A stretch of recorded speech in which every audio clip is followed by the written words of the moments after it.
Good afternoon, everyone. I am going to go right into questions. I don't have any announcements at the top, so Mr. Feller. Thank you. I don't know what to do. No, felt out of sorts here. Well, I'm not used to somebody being on time. You don't have to air your personal. Yes. Thanks, Jay. Two topics. In Libya, the situation seems to have only worsened over the weekend. The rebels, as you know, are taking a terrible pounding from airstrikes.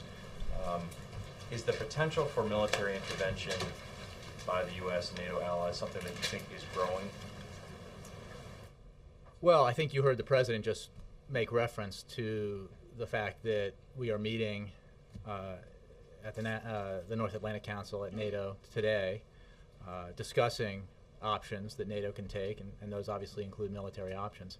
I wouldn't characterize the likelihood of further options being pursued as greater now, but we have said from the beginning that those options were on the table, and none of them have been removed from the table. It's important to note that there are a range of options that could be categorized as military, including the substantial assistance that NATO could provide in the humanitarian realm, involving, and I think that there was some focus on that in today's meeting at the NAC, on the humanitarian aspect that can be brought to bear. Is the deployment of ground troops something that's being considered? Is that one of the military options? Well, I would just say, Ben, that the no option has been removed from the table, but that ground troops is not sort of top of the list at this point. One quick one on oil. The Chief of Staff, when asked yesterday about the Strategic Petroleum Reserve, said that it's being considered, and he also made clear that it's only used in rare cases. Mm-hmm. Can you explain the President's basic thinking about that? What are the factors or conditions that would trigger a move like that? Well, as the Chief of Staff said yesterday, it's an option we are considering, but there are a number of factors that go into it, and it is not price-based alone. It's important to look at history about and the times when it has been used. So I wouldn't look to a price threshold. The issue here is disruption. Is there a major disruption in the flow of oil? That's obviously a factor. But I think the point that we want to make is that we're very cognizant of the fact that Americans are experiencing a sharp rise in prices at the gas pump, and that affects them and their family budgets. And we are monitoring that very closely. Meanwhile, we are in discussions with oil-producing countries, as well as the IEA, about the various options that are available in the global system to deal with a major disruption should that occur. Yes, Tricia. Bill Daley's comments on television yesterday, is that an indication that you're more actively considering the Strategic Petroleum Reserve? I wouldn't characterize it as more or less, simply that he was making the point that it is an option we are considering. And again, within the broader context of the system that exists to deal with a major disruption should that occur. So it wasn't any kind of a shift. And on the Libya and the possibility of no-fly zone, Britain came out today and said that they're involved in the Security Council and trying to come up with a Security Council resolution for a no-fly zone. I saw it just as I was coming in, is the United States involved in that effort? And also, does the President feel that he would need Security Council approval for establishing no-fly zone, or would it be able to go ahead with just NATO? Well, we are in consultation with our international partners. A no-fly zone option is certainly one that would be discussed at NATO. In terms of the procedures of getting there, should we want to pursue that option, I'm not going to elaborate on the paths, but only to say that it is being considered. It's also important to, as I think Mr. Daley got at yesterday, on Meet the Press, it's important to be clear about what a no-fly zone is, what it entails in terms of enforcing it, and if you were to pursue that option, you would want to make sure that it is addressing the need at hand, and that because there is there's some things that a no-fly zone can do in terms of air traffic, and things that it can't do in terms of low-flying helicopter activity, for example, would be much harder to deal with in a no-fly zone. So I think that what Secretary Gates got at last week, what Bill Daley got at yesterday, was that this option is very much on the table, but people need to understand the complexities of it, both in its implementation and what it can and can't achieve. And the Security Council effort that Haig was referring to. Again, I would just say that we are obviously in consultation with our international partners, and Great Britain would be one of them. Just to follow up on that, is the United States working on draft language in the UN Security Council about a no-fly zone in Libya? I don't have anything, Jake, on the process that I can tell you, except that it is a live option on the table that we're discussing with our partners. There are reports alluded to just a second ago. Well, I understand that, but I don't have anything more than to say that we're reviewing that option as well as other options. Another option that NATO would be very much involved in is enforcing the UN mandated arms embargo, which is another thing that NATO would be involved in. So again, I just want to stress that the military options that we talk about are not limited to a no-fly zone, but include a no-fly zone as an option. When the President and the administration send a message to those around Gaddafi, talking about how they're going to be held accountable, they have to make a choice, are there any specific individuals that they have in mind, of individuals around Colonel Gaddafi?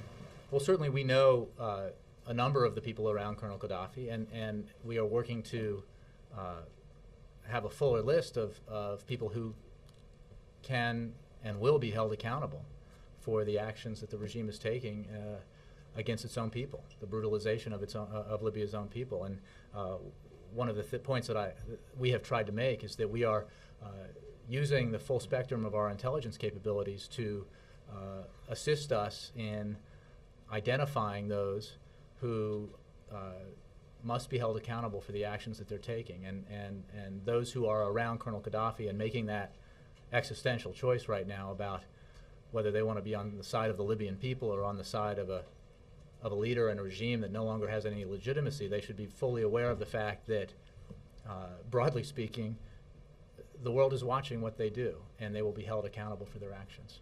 And just in terms of what has to happen for the U.S. to up the pressure even more on Colonel Gaddafi and those around him, we're obviously several weeks into this. He's shown no inclination that he's going to step down. He's shown, in fact, greater defiance than I think we've seen from others in that region who have, such as Mubarak and others. At what point, with the UN reporting that more than 1,000 people have died in Libya in these fights, at what point does the U.S. say, okay, now we're going to do something? How many people have to die? How much of a threat does there need to be to our energy needs? What needs to happen for the President to say, okay, that's enough? Well, Jake, I would simply say that, and remind you that when you say that this has been a couple of weeks already, that is a remarkably short period of time from a point where Colonel Gaddafi was perceived to be and was in full control of his country to the point where the international community is imposing substantial and punishing sanctions on him and his regime, and the international community, including in the Middle East, is speaking with one voice, calling for him to step down and to cease the violence against his own people. We are, and we're talking here a matter of days and weeks that all of this has transpired. We are monitoring the situation very closely, obviously, and aware of the ongoing violence. And as the President just did with the Prime Minister of Australia, we call again on the Libyan regime, the Gaddafi regime, to stop the inhumane, brutal, unacceptable assault on its own people, and for Colonel Gaddafi to step aside because he has lost all legitimacy in the eyes of both his people and the world. I wasn't talking about it in terms of days so much as I was in terms of lives. And as somebody who covered then Senator Obama on the campaign trail, who spoke with great eloquence about using U.S. force and the force of the international community, not just words and not just sanctions, but the force of the international community to stop slaughter. And I'm wondering, more than 1,000 people have died according to the United Nations. How many more people have to die before the United States decides, okay, we're going to take this one step of a no-fly zone, for example, or we're going to arm the rebels, for example?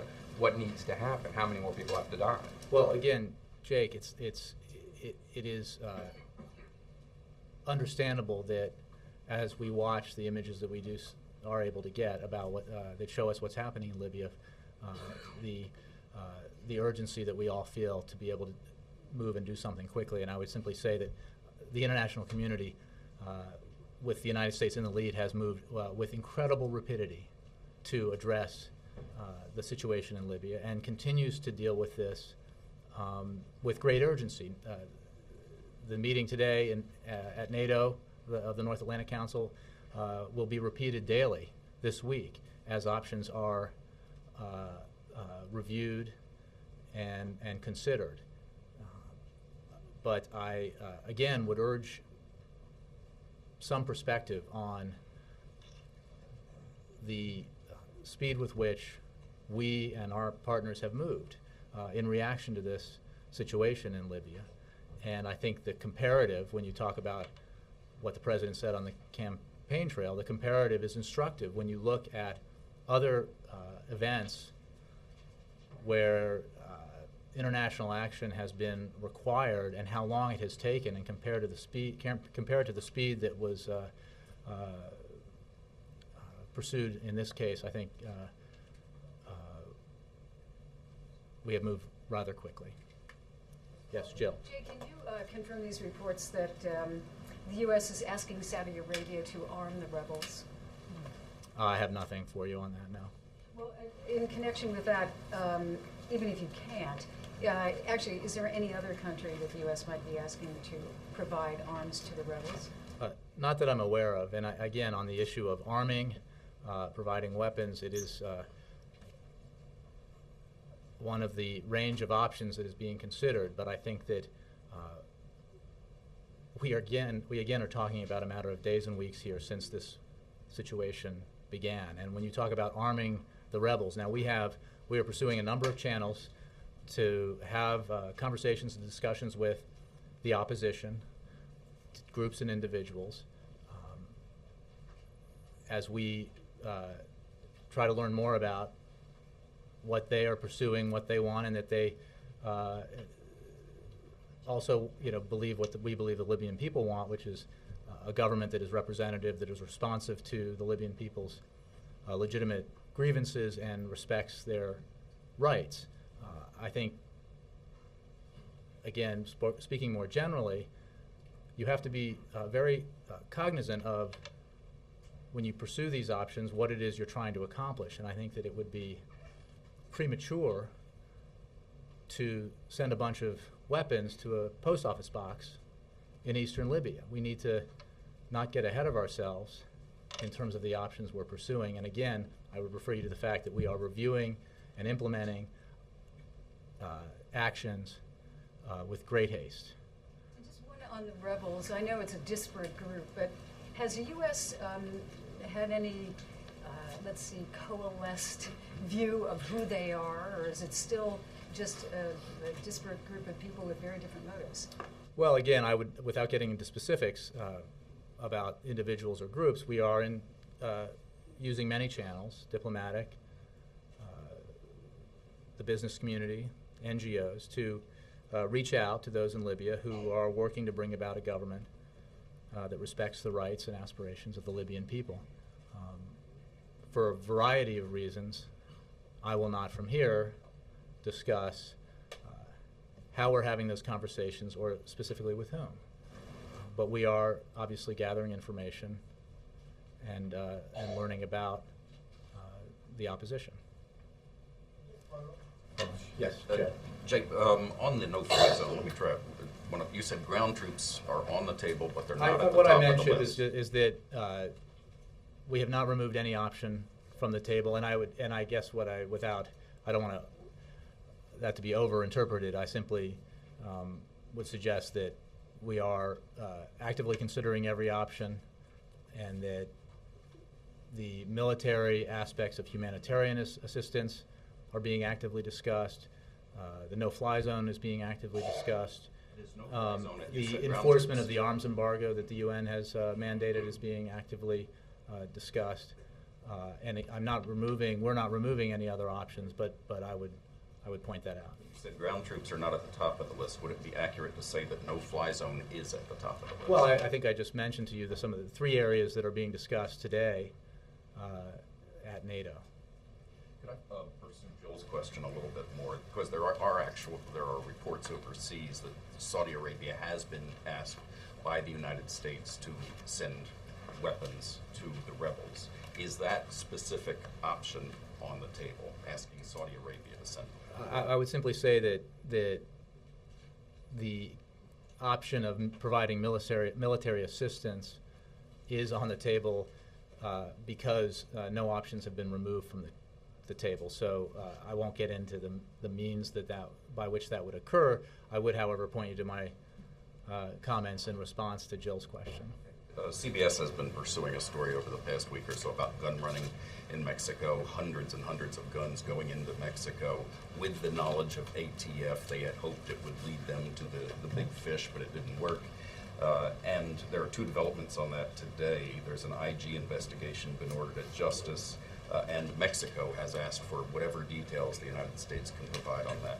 Do you have any comment on the story and on these developments today? Chip, I don't. Obviously, as the President pointed out when he spoke here with President Calderon, we take the issue of the flow of guns south very seriously, as we do the issue of the flow of drugs north. But beyond that, I don't have any comments. Is he aware of this specific allegation? I don't know. Guns went into Mexico with the knowledge of ATF? I don't know, Chip. Final question on the strategic political reserve, petroleum reserve. Is the price of gas a valid consideration in deciding whether to use that? I would say that the price of oil is one of a number of factors that is looked at, that are looked at rather, in making that determination, but not the sole factor. But a key factor, would that be I fair to would say it's one of a number. Let me continue. Yes. So on the budget, regardless of the numbers that both sides choose, whether it's 100 billion or 61 billion or 6.5, you've got to agree that you're pretty far apart still. And so the question is, would you guys go for another short-term continuing resolution? And also with Biden gone to Europe, who's handling the negotiations? Are there more meetings scheduled, phone calls? There are continued conversations at the staff level that have continued through the weekend and through today, and will continue as the Senate begins to take action on the bills that are on the table, which I think will be an important milestone as we make progress in these negotiations. I would point out that depending on, regardless of whatever number you want to start from, we have, beginning with the bill signed last December, which cut $41 billion from the President's 2011 budget proposal, and the baseline upon which House Republicans built their demand for $100 billion in cuts. We have now, both the administration and the Democrats in the Senate have met the Republicans more than halfway at $51 billion and change. We are engaged and will continue to engage in negotiations. We remain optimistic that there will not be a shutdown. But we do not believe it would be, we believe it would be bad for the economy, would have harmful effects if we did this sort of toll booth where every few weeks we're reopening the question of whether or not the government is going to be funded going forward. I think the uncertainty that creates would be very harmful for the economy at a time when we are beginning to witness very positive signs that the recovery is gathering some steam. We had a very positive jobs report number, as you know, on Friday. And I think that we all agree that the last thing we should be doing in these negotiations is taking actions that reverse the trend of the recovery. So we remain optimistic that we can get a deal for a long-term resolution on the funding of the government with substantial spending cuts, which the President has made clear he supports. If we find that common ground, we can get that long-term resolution and move on to some of these other big issues. But if you have a short term, if you have to do short term, 2 weeks, you'll do it, right? Well, I'm not going to.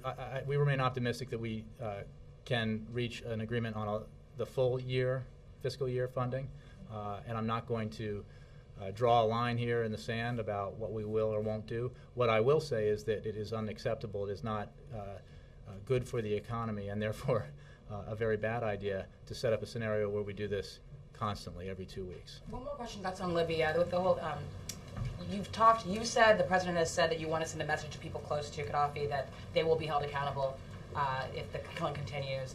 How do you measure whether or not they're getting that message? Is there anyone having direct contacts with some of these people? How do you know that they're receiving it? Well, we have a broad range of contacts, including with members of the Libyan government in Libya.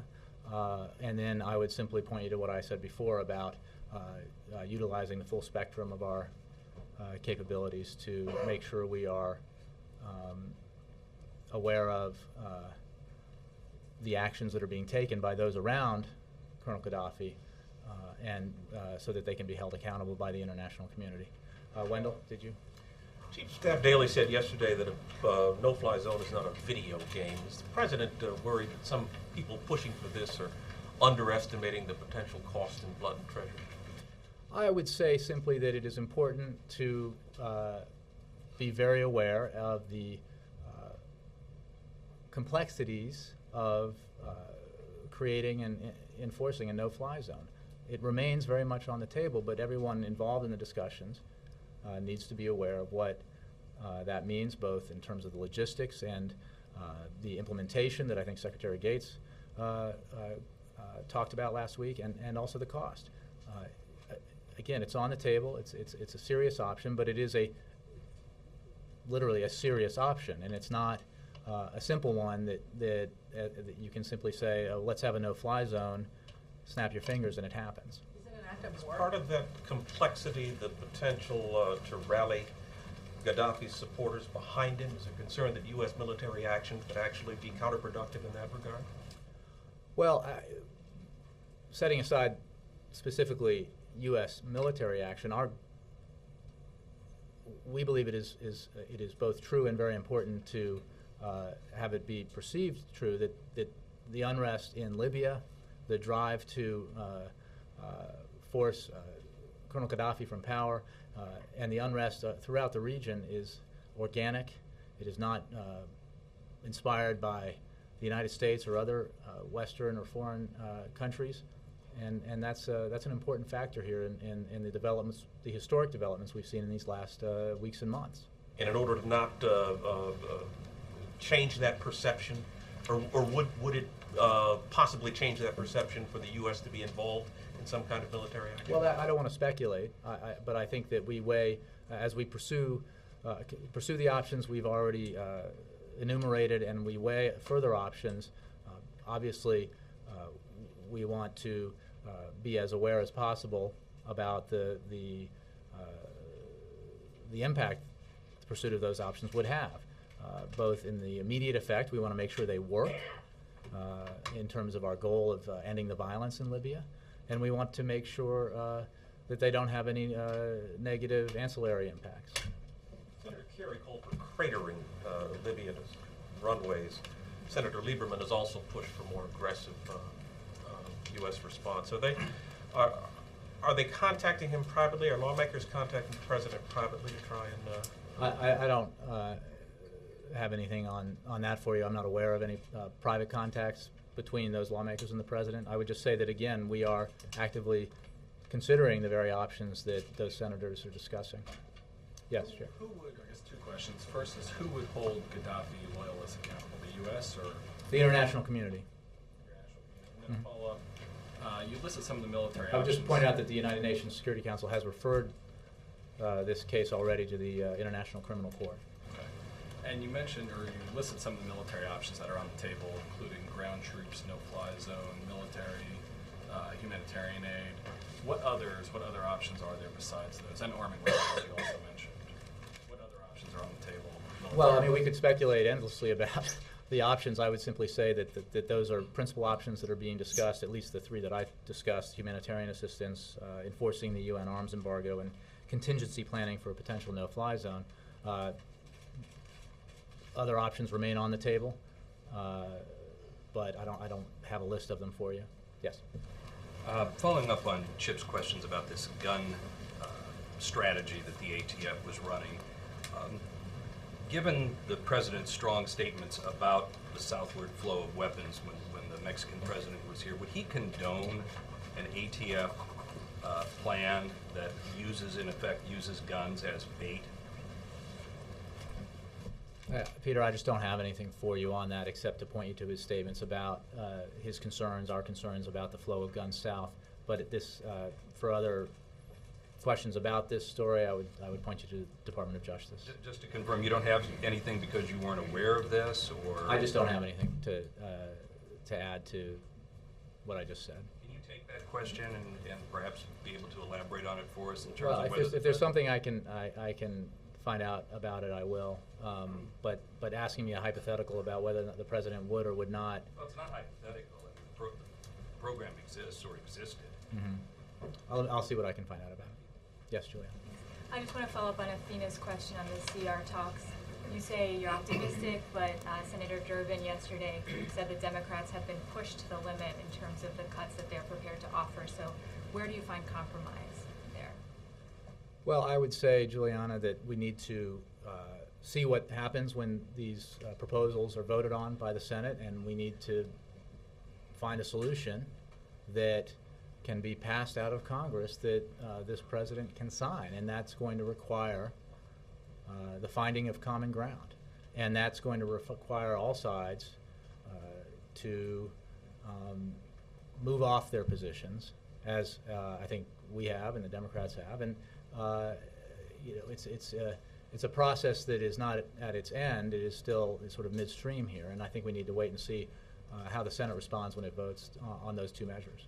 Just one other question. You mentioned the jobs report from Friday. Unemployment is down, but the administration is still calling on businesses to spend some of the $2 trillion in cash on hand that they have to help create jobs. Businesses are saying that they'd like to see a lot of that money is overseas, and so they're calling for a repatriation holiday. Is that considered one of the loopholes that the president won't consider as part of corporate, a grander corporate tax code overhaul, or is that something that the administration would support considering separately? I think that a repatriation holiday would be something that we would consider as part of an overall process. I think, as Secretary Geithner has said, the administration would not consider it outside of the context of broader corporate tax reform. So I'll point to his comments as the expert on this and leave it at that. I have a no-fly question and then a Peter King hearing question. On the no-fly zone, Senator Kerry said this weekend that he doesn't consider the implementation of a no-fly zone to be military intervention or an act of war. Secretary Gates seemed to describe it just the opposite last week. How should it be seen? Well, I think it's, as Secretary Gates pointed out, it's clearly military action. The requirement, as he discussed, of taking some direct military action in order to effectively implement a no-fly zone, is pretty clear. So I don't know about the semantic debate here, but I think the point was to focus people's minds on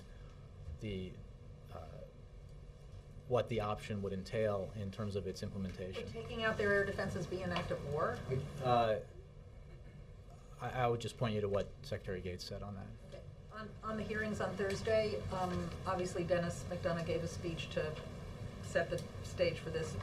Should we expect anything more from the president or other administration officials before Thursday to put those hearings in the context that you want them? Well, first of all, I would say that the goal of the Deputy National Security Advisor's speech was not to put a context on the congressional hearings. We welcome congressional interest in this issue. We think it's an important issue. It's one we've been working on for a long time. It was addressed early last year in the National Security Strategy, and Dennis McDonough elucidated, I think, in great detail in his speech over the weekend what our position is on it. Again, he spoke to it at length. I think that's a pretty clear indicator of where we are on the issue. But what should we expect to hear? So I Anything would from not the president? expect. Nothing else? No, I have nothing to announce on that, and I think that Dennis's speech is a good place to go if you're curious about where we are on that issue. Question, following up too on the front row, could I? Let me get over here and I'll get to this. I would actually like to follow up specifically on what Mara asked about. A number of Muslim groups think that the hearings themselves are singling out Muslims unfairly. I gather you disagree with that. Well, again, I would just point you to the fact that we welcome congressional interest. We also feel very strongly, as Mr. McDonough made clear in his speech, that we don't, in the United States of America, practice guilt by association. Furthermore, the Muslim American community, we are all in this together as Americans, and Muslim Americans are part of the solution here. They're not the problem. And it is their assistance that helps us address it. It's why we're expanding our engagement with the communities to enhance our ability to deal with the issue of violent extremism in America. Well, Congressman King thinks that the Muslim American community is not cooperating enough with FBI. That's one of the reasons. Well, I would just point you to the Deputy National Security Advisor's speech on our view of that. Yeah. Thank you. Are you worried about creating false expectations among the Libyan people and setting them up for slaughter? This has happened in our history before, during the Hungarian Revolution, for example. Well, I think we're being very careful about how we go about this process as we look at and implement options and develop more options. Again, I would say that the speed with which the international community has reacted has been quite historic. But obviously, we're very careful about how we pursue this. Bless you. Thank you. U.S. Geological Survey report dated 2008 said that there were 3 to 4 billion barrels of technically recoverable oil assessed in North Dakota and Montana's Bakken Formation. And my first question, do you know of any report that this oil is being extracted so we will no longer have to depend so much on North Africa and the Middle East? I have nothing for you on that. Okay, a report 3 years later, this year, from the Energy Information Administration estimates Bakken as the largest domestic oil discovery since Prudhoe Bay, 530 billion barrels. And could you tell us, how is the Obama administration encouraging or discouraging this oil production, since there are reports of $4 and $5 a gallon gasoline? Well, what I would tell you, Lester, is that this administration has actively pursued the development of energy in the United States. In fact, since the Deepwater Horizon spill, we have approved 37 permits for offshore oil drilling, and last week, as you know, approved the first deepwater offshore oil permit since that. How about on land? How about in Montana? Again, Les, I don't have anything for you on you. Maybe you should address that question to the Department of Interior. But I would make the point that we are pursuing an energy policy that enhances our domestic production of oil, but also looks broadly at all sources of energy to reduce our dependence on foreign oil, and that includes natural gas and nuclear, renewables. It is a broad-based strategy aimed at reducing precisely the dependence that you're talking about. Ann.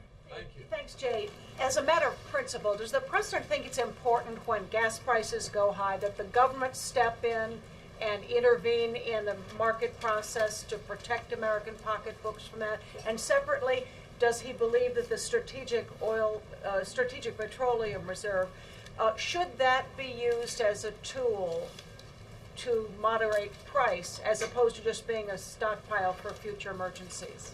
Well, I would point you, Ann, to some of the answers I gave to related questions earlier. First of all, we are very mindful of the fact that the rise in oil prices has caused a rise in gasoline prices, which has had a direct impact on family budgets around the country, and we understand and are concerned by that.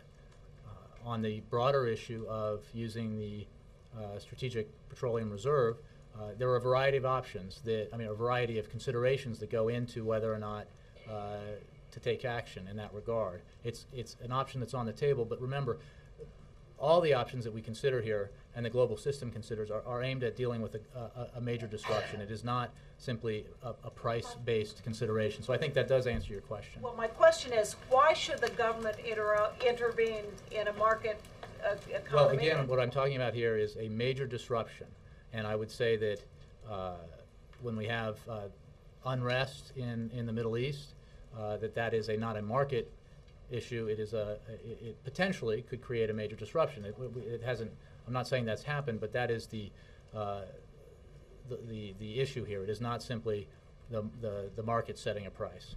Jay, you seem April, could I go to April, please? Jay, thank you. A couple questions. Can you talk about AFRICOM's role as it relates to all the options that are still on the table when you're dealing with Libya? What AFRICOM will play in a role if there is a no-fly zone? What kind of role will AFRICOM play if boots are on the ground? Could you talk to me about that? Well, I would just say that those are if questions that are about what would happen if we did certain things that we haven't decided to do yet.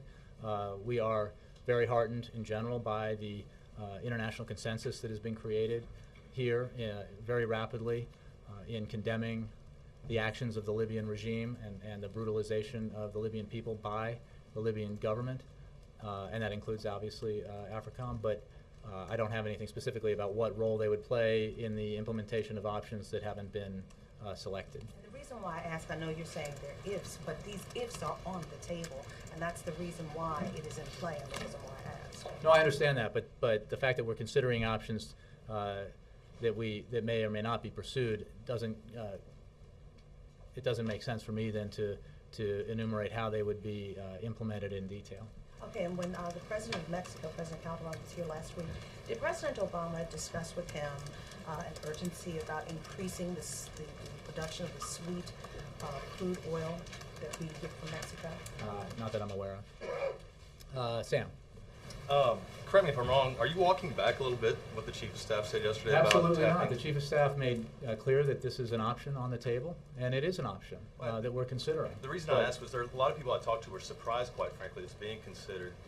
You mentioned looking historically at when it's been tapped. Well, we talked about it late last week as something that, when I was asked about this, that we're looking at various options, and that the system, the global system, has the capacity to deal with a major disruption.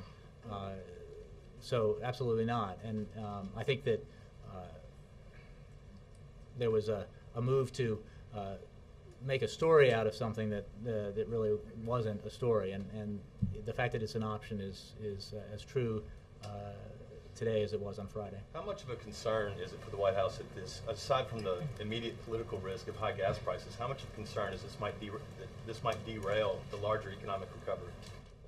Well, again, I don't think this is about politics. I think it's about the impact on American families and their budgets, and I think it's about the impact on the economy, which you just addressed. So, and then broadly, the global system of oil supply and the potential for disruption. So, all of those things are things that we're looking at as we consider our options.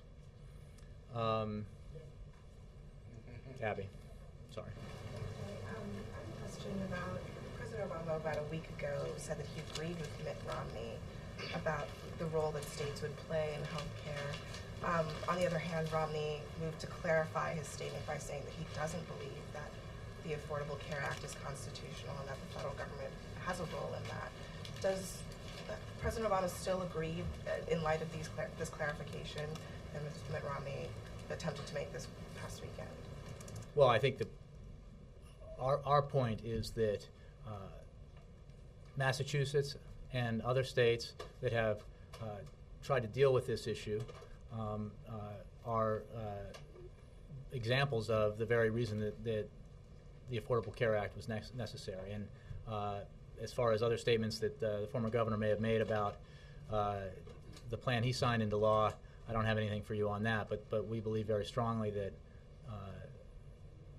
our healthcare system needed reform to produce, to increase the access that Americans have to healthcare, affordable healthcare, to deal with the skyrocketing costs, and to address the deficits that healthcare spending has added to. And as you know, the Affordable Care Act, as analyzed by the Congressional Budget Office, says that it will produce $200 billion in deficit savings over its first 10 years and $1 trillion in its second 10 years.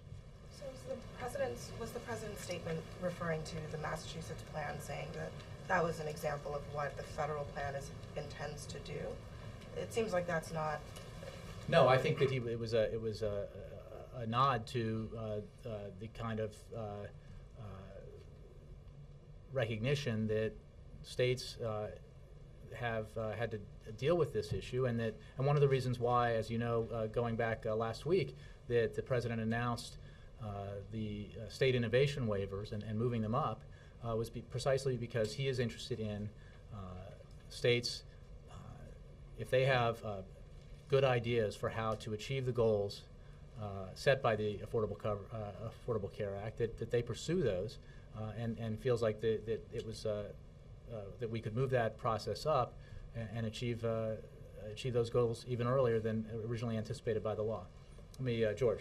I wanted to go back to the impact of the vice president's trip on the budget negotiations. It seems like an unfortunate timing for those talks. In his absence, who is the administration point person, and is there any effort to keep the vice president involved in conversations by phone from Finland? Well, I would say that, again, I would point you to my answer to Athena's question. The staff level conversations are continuing. The Congress, specifically the Senate, is taking up proposals produced by the House on the one hand and the Senate Democrats on the other, and we all are waiting to see the outcome of those votes.